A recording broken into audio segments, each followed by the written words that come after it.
Jammu Kashmir police का साबिक DSP Devinder Singh दहशतगर्दों का मददगार बना रहा, लेकिन पुलिस को इसकी खबर तक नहीं लगी। हालांकि जराये के मुताबिक एजेंसियों को देविंदर पर शक था, लेकिन वक्त पर कार्रवाई नहीं हुई। देविंदर के तमाम रिश्तों को अब एनआईए खंगालेगी, तो उधर राहुल गांधी ने एनआईए पर भी सवाल खड़े कर दिए हैं। उस पर बात करेंगे, लेकिन उससे पहले एक रिपोर्ट दिखाते हैं आपको। डीएसपी देविंदर की गिरफ्तारी ने एयरपोर्ट की सिक्योरिटी पर भी सवाल उठा दिए हैं। गिरफ्तार होने से पहले वो श्रीनगर एयरपोर्ट पर ही तैनात था, जहां से वीवीआईपी के अलावा फौज और ऑफिसर्स का भी आना जाना होता है। जम्मू और श्रीनगर एयरपोर्ट की सिक्योरिटी में बदलाव किया गया है।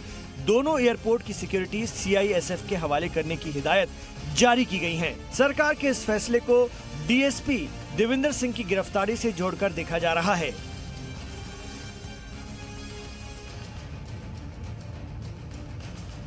उधर दहशतगर्दों से देविंदर सिंह के रिश्ते की फाइल जैसे जैसे खुल रही है, एक के बाद एक नए इंकशाफात हो रहे हैं। पुलिस की सरपरस्ती में दहशतगर्द महफूज ठिकानों तक पहुंचाए जाते रहे, डीएसपी की मदद से अपने दहशतगर्दाना मंसूबों को अंजाम देते रहे और किसी को इस बात की कानो कान खबर नहीं लगी। जराये के मुताबिक देविंदर पिछले साल भी मिलिटेंट्स को अपने घर ले गया था। उसने घर में दहशत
इसके चलते पहले तो बहरहाल इस केस पे फोकस करेंगे, मगर इसके पहलू अगर कहीं उस केस के साथ जुड़े हुए आते हैं और इस केस में उसका जिक्र आता है तो सर्टनली वो एस्पेक्ट्स भी देखे जा सकते हैं। देयर इज नो बार कि वो केस को नहीं देखा जा सकता।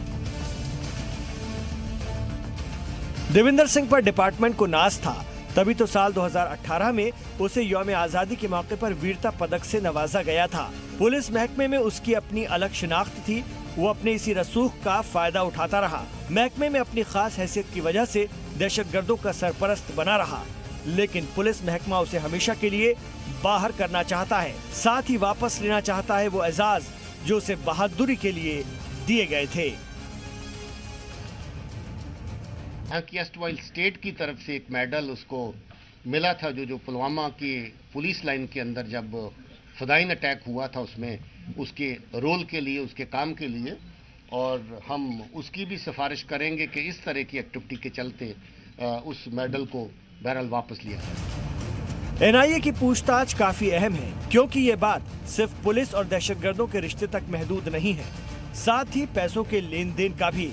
देविंदर को मिलने वाले पैसे दहशतगर्द कहां से लाते थे, किसकी मदद से पैसों की खेप पहुंचती थी, दहशतगर्दों को पैसा कौन मुहैया कराता था, देविंदर पाकिस्तान के किस शख्स के राब्ते में था, इन सभी सवालों का एनआईए जवाब तलाशेगी। खालिद हुसैन, जी मीडिया, श्रीनगर। जम्मू कश्मीर से गिरफ्तार डीएसपी देविंदर सिंह को लेकर अब कांग्रेस ने सियासत की शुरुआत कर दी है। कैसे कांग्रेस बीजेपी पर इस पूरे मसले को लेकर निशाना साध रही है, आइए जानते हैं इस रिपोर्ट के जरिए। दहशतगर्दों की मदद करने के इल्जाम में जम्मू कश्मीर से गिरफ्तार साबिक डीएसपी देविंदर सिंह को लेकर अब कांग्रेस ने सियासत की शुरुआत कर दी है। कांग्रेस एमपी राहुल गांधी ने डीएसपी देविंदर सिंह के दहशतगर्दों के साथ पकड़े जाने को लेकर वजीर आजम नरेंद्र मोदी, होम मिनिस्टर अमित शाह और एनएसए अजीत डोभाल पर हमला बोल दिया है। राहुल गांधी ने ट्वीट कर देविंदर सिंह पर वजीर आजम नरेंद्र मोदी, होम मिनिस्टर अमित शाह की खामोशी को लेकर सवाल उठाए हैं। साथ ही उन्होंने देविंदर सिंह के खिलाफ फास्ट ट्रैक कोर्ट में मुकदमा चलाने का भी मुतालबा किया है। राहुल गांधी ने एक पोस्टर शेयर करते हुए कई सवाल पूछे हैं। पहला सवाल, देवेंद्र सिंह पर वजीर आजम, होम मिनिस्टर और एनएसए खामोश क्यों हैं? दूसरा सवाल, पुलवामा हमले में देवेंद्र सिंह का क्या रोल था? तीसरा सवाल, उसने और कितने दहशतगर्दों की मदद की? चौथा सवाल, डीएसपी को पनाह कौन दे रहा था और क्यों दे रहा था? इसके साथ ही राहुल गांधी ने अपने ट्वीट में लिखा कि दहशतगर्द डीएसपी देवेंद्र सिंह को चुप कराने का सबसे अच्छा तरीका है मामले की जांच को एनआईए को सौंप देना। एनआईए के सरबराह एक और मोदी हैं, वाईके मोदी, जिन्होंने गुजरात दंगे और हरेन पांड्या की मर्डर की जांच की थी। वाईके मोदी की वजह से केस शांत हो चुका है। कौन चाहता है दहशतगर्द देवेंद्र को शांत करना? क्यों? वहीं कांग्रेस लीडर गुलाम नबी आजाद ने कहा है कि इस मामले की जांच गैर जानिबदाराना तरीके से होनी चाहिए और इसमें ट्रांसपेरेंसी होनी चाहिए ताकि सच सबके सामने आ सके। अब वो उसकी जांच होनी चाहिए। मैं पुलिस वाला नहीं हूँ, उसकी जांच होनी चाहिए। और देवेंद्र सिंह या उसके पीछे कौन है वो जरूरी है, क्योंकि ये कोई इंडिविजुअल ऐसा काम नहीं करता है, हमेशा कोई न कोई पीछे होता है। तो इसके लिए इंक्वायरी जो बड़ी निष्पक्ष इंक्वायरी होनी चाहिए, बड़े पैमाने पे होनी चाहिए और ट्रांसपेरेंसी उसमें होनी चाहिए, क्योंकि इस सरकार में सबसे बड़ी बुरी बात जो हो रही है, ये बिल्कुल ट्रांसपेरेंट नहीं होता। देवेंद्र सिंह पिछले 3 सालों से दहशतगर्दाना तंजीम हिजबुल मुजाहिदीन को मदद कर रहा था। देवेंद्र सिंह दहशतगर्दों को छिपने का ठिकाना मुहैया कराता था। दहशतगर्दों को एक जिले से दूसरे जिले भी ले जाने में मदद करता था। पूछताछ में जम्मू कश्मीर के कुछ सीनियर पुलिस अफसरों के नाम लिए हैं। देवेंद्र से पुलिस को दहशतगर्दों के लिए बनी सपोर्ट नेटवर्क की पुख्ता जानकारी मिली है। ब्यूरो रिपोर्ट, जी मीडिया। जम्मू कश्मीर के गिरफ्तार डीएसपी देवेंद्र सिंह और उसके साथ पकड़े गए दहशतगर्द नावीद को लेकर रोज रोज नए से नए इंकशाफ हो रहे हैं और अब इस पूरे मामले को लेकर दिल्ली पुलिस की जारी से एक अहम जानकारी हासिल हुई है, जहां पर खबरों के मुताबिक ये कहा जा रहा है कि दिल्ली को दहलाने की साजिश की थी।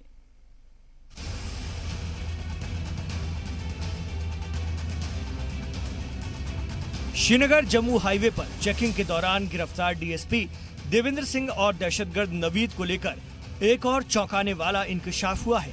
जराये के मुताबिक दहशतगर्द नवीद दिल्ली में दहशतगर्दाना हमले की साजिश रच रहा था, लेकिन ऐन वक्त पर वो पकड़ा गया और नापाक प्लान धरा का धरा रह गया। जराये का ये भी कहना है कि दिल्ली पुलिस के स्पेशल सेल की दहशतगर्द नवीद पर नजर काफी पहले से थी। इतना ही नहीं, दिल्ली पुलिस की स्पेशल सेल नावीद को पकड़ने कई बार कश्मीर भी गई थी। नावीद को पकड़ने के लिए जनवरी 2019 में दिल्ली पुलिस की स्पेशल सेल ने आर्मी के साथ जॉइंट ऑपरेशन भी चलाया था।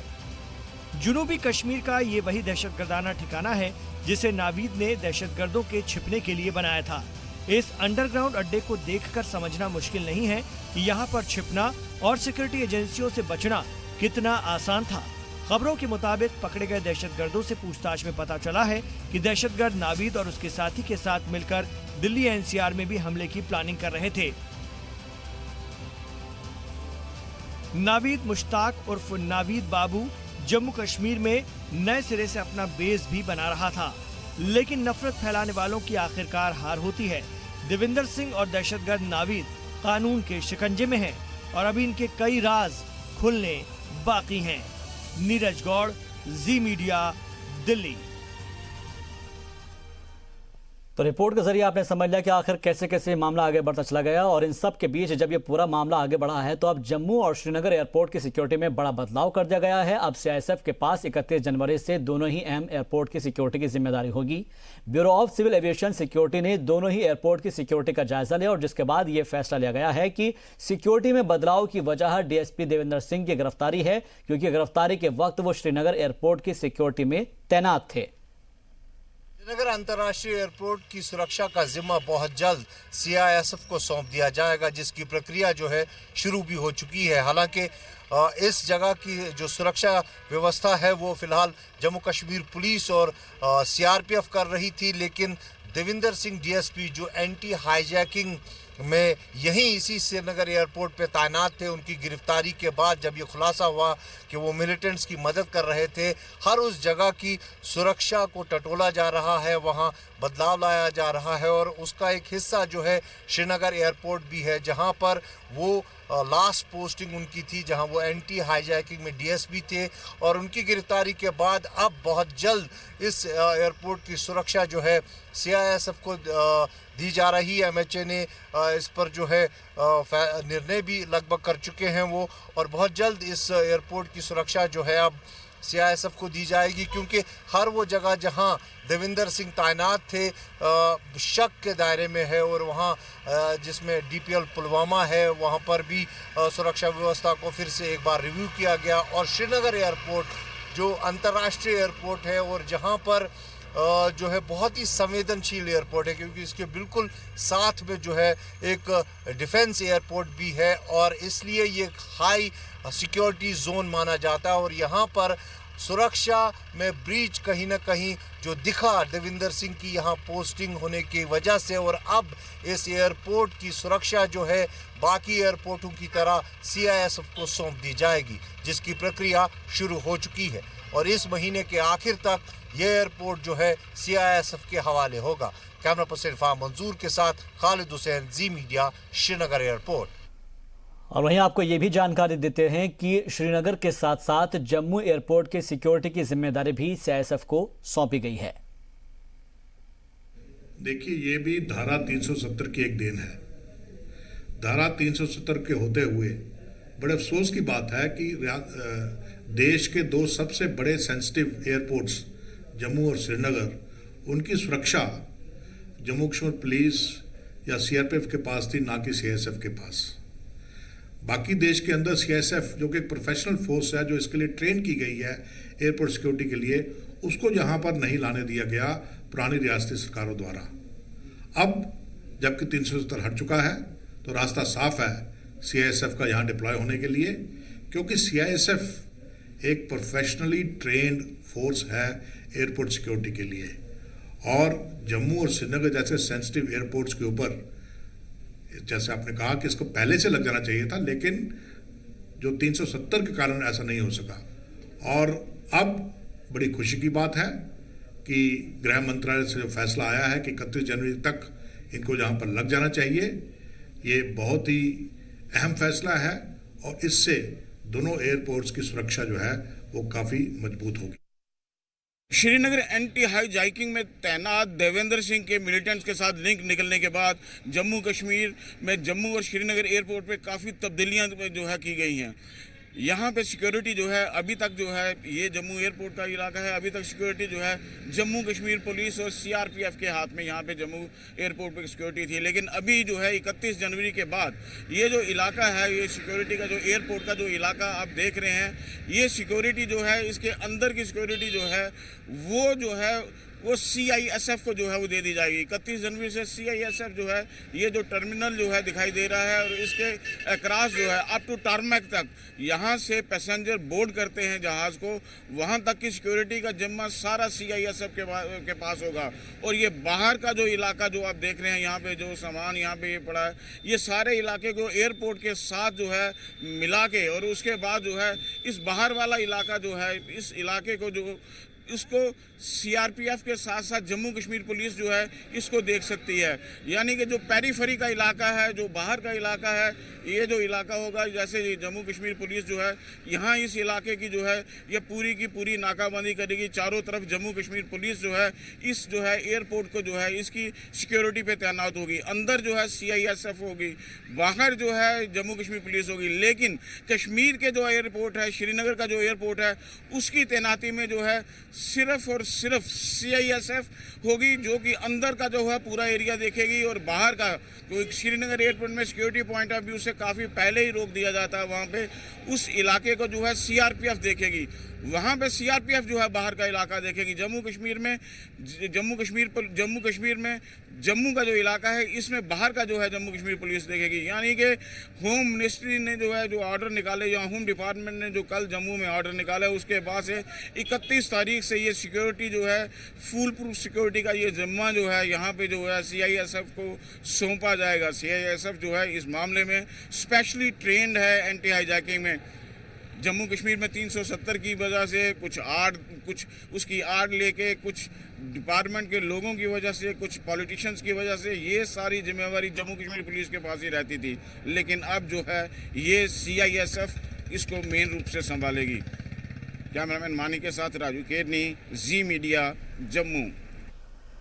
मरकजी हुकूमत के 36 मिनिस्टर 18 से 25 जनवरी तक जम्मू कश्मीर का दौरा करेंगे और ये मिनिस्टर सरकार की जानिब से जम्मू कश्मीर के लिए चलाए जा रहे मंसूबों और प्रोग्राम्स को आम लोगों के बीच पहुंचाएंगे।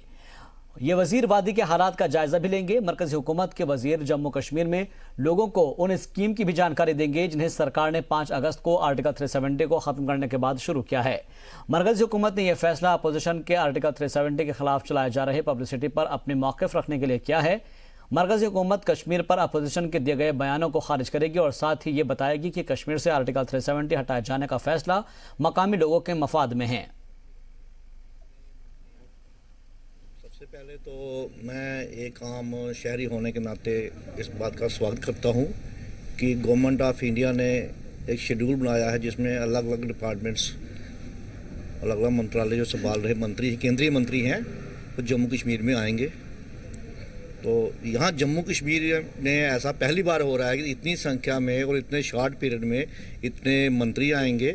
मुझे लगता है कि इन सब मंत्रियों ने अपने अपने जो उनके विभाग यहाँ काम कर रहे हैं, जम्मू में हो चाहे कश्मीर में हो या लद्दाख में हो, यहाँ आके एक तो उन विभागों के काम की समीक्षा करेंगे, उसके साथ साथ फीडबैक लेंगे, ग्राउंड फीडबैक लोगों से भी मिलकर लेंगे। तो रिज़ल्ट आने वाले दिनों में इसका अच्छा होगा, इम्पैक्ट भी अच्छा होगा, पब्लिक में मैसेज भी अच्छा जाएगा कि कम से कम ये नहीं कि मंत्री सिर्फ AC कमरों में बैठ के ही पॉलिसीज बनाते हैं या सिर्फ आते हैं 5 स्टार होटल में आके प्रेस कॉन्फ्रेंस करके चले जाते हैं। अपने डिपार्टमेंट की जब वो कारकर्दगी देखेंगे, यहाँ के अफसर से बात करेंगे, उसके बाद पब्लिक से बात करेंगे, तो मुझे लगता है कुछ ना कुछ अच्छा निकलेगा।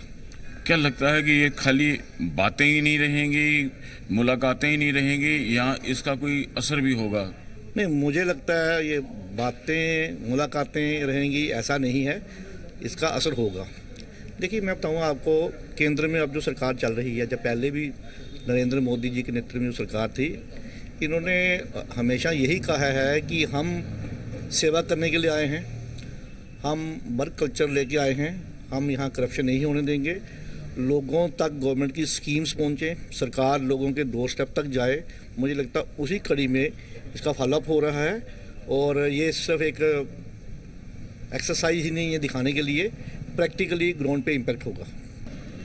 जम्मू कश्मीर में मंत्रियों का एक दल आ रहा है, क्या उम्मीदें हैं जम्मू कश्मीर के लोगों को इस दल से के आने से? कुछ फ़ायदा होगा या ये वैसे ही जैसे दल आते हैं चले जाते हैं, बातें करते हैं, मुलाकातें करते हैं? देखिए, उम्मीद के सहारे दुनिया कायम है। 5 अगस्त के बाद जम्मू कश्मीर के लोगों को बहुत सी उम्मीदें थी और हैं भी कि अब यहाँ कुछ अच्छा होगा। तो लग तो रहा है कि ये जो आ रहे हैं, इतना कुछ कर रहे हैं, अलग अलग जगहों में जाएंगे, लोगों की बात सुनेंगे और जो समस्याओं को ग्राउंड लेवल पे वो देखेंगे, तो लग तो रहा है कि भाई कुछ ना कुछ पॉजिटिव होगा। और उम्मीद के सहारे ही दुनिया कायम है, हम भी उसी उम्मीद के सहारे हैं। जम्मू कश्मीर के लोग भी कुछ ना कुछ अच्छा होगा। बहुत बुरा टाइम देखा है, अब शायद अच्छा हो जाए।